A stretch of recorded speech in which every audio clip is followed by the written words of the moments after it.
Hello mga guys at mga langga. Sa araw na ito, nagyaya ang mga kasama ko na pupunta kami ng Shinwa World para mag-bowling lang.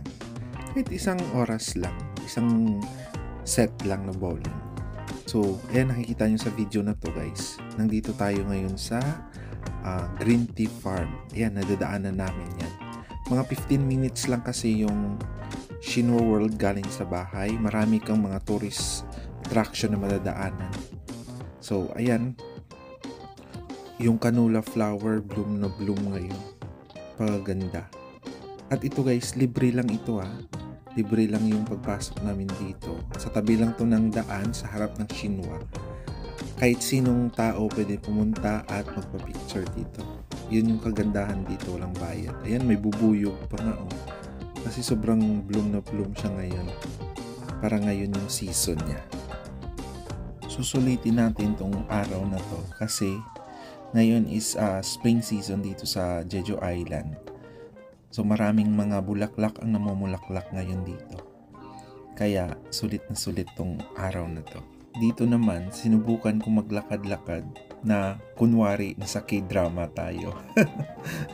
Feeling lang yarn. So ayan guys, dito tayo sa Jeju Shinwa World. May mga villas doon. May mga villas.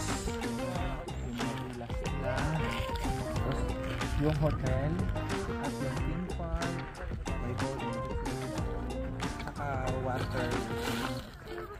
water park. Sama ka? Punta tayo. Isa rin itong bulaklak na gusto kong i-share sa inyo na spring lang rin to namumulaklak guys. Napakaganda, pulang-pula, halos bulaklak lahat. Meron ditong mga coffee shop, may restaurant, may mga branded na brand yung nagtitinda dito. Halos may mga kaya rin ang bumibili. Tapos, sobrang lapit lang to sa bahay, mga 15 minutes pala. Pero ngayon lang ako nakapunta, magpa 5 years na tong lugar na to. So, isa sa mga nito, tawag doon, consultant, isa Pilipino. Tapos dito, nasa loob na kami ng bowling niyan, kumuha kami ng sapatos. Pupunta kami sa number 7 na lane ba yun? Oo, lane. Number 7 and 8. Dito sa loob, ayan. Tingnan mo yung team nila. Parang nasa ka lang. Nasa ilalim ng tulay.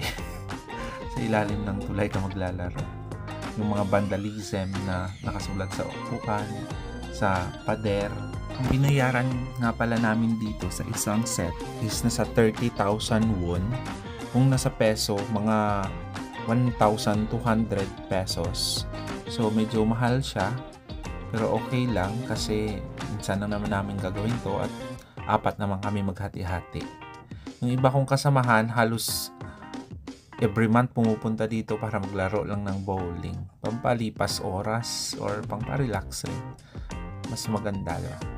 Ang unang titira dito si ayan, si Teto Max. Merong natira.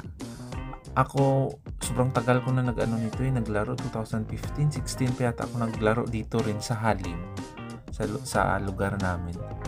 So ayan, first natira, wala sa kanal. Pasok sa kanal. So maganda pala dito kapag dahan-dahan lang yung pagtira mo. Siguradong masasapol mo siya lahat. So, ito yung second try ko. Subukan natin. Ayun. Dandahan lang yun. Natira pa talagang isa. Ang next na maglalaro si Tutoy.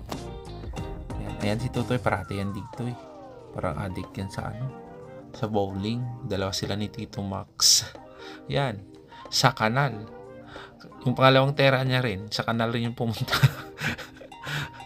Kasi ang dami nilang dami nilang tinitingnan dun sa kabila kasi may naglalaro doon na ibang lahi. Ayan, kanal rin.